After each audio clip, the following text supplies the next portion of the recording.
The next one I saw, the seventh film, was MLK slash FBI. I was so excited for this. This one's interesting. So it is not as much of a portrait of Martin Luther King Jr. himself, but more about the kind of intense and pervasive degree to which the United States government was against his quote unquote radical ideas. I think it's a pretty timely reminder that the institution is adamantly and aggressively against just and genuine change.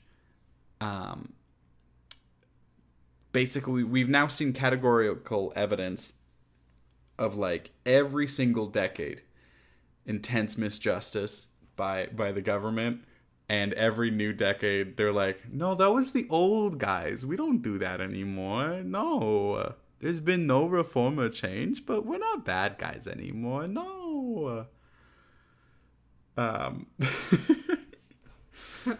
So this one, it's a pretty stern showcase of the severe discrimination and targeted attacks that the government is very quick to give out. But it's also one thing to note about this that was a big takeaway for me is that it shows that he was not as much of a popular figure at the time as kind of a lot of American history will tell you nowadays.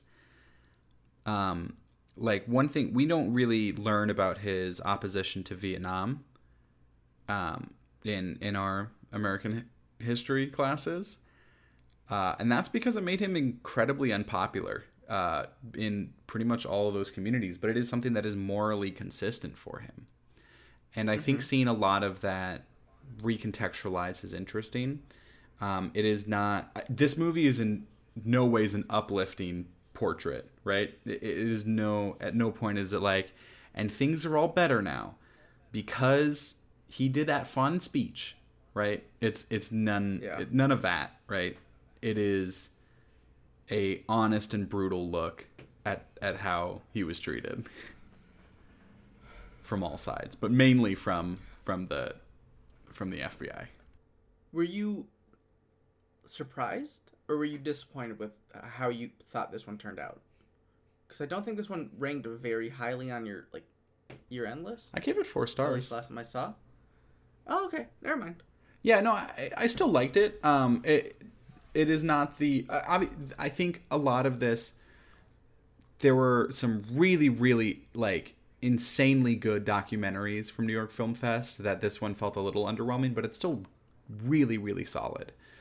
And that wraps up that review. If you want to hear more reviews and other snippets from our full monthly show, go ahead and click the box over here, or you can also check out our weekly mini episodes in the other box. Yeah, and make sure to hit the circle in the middle to subscribe.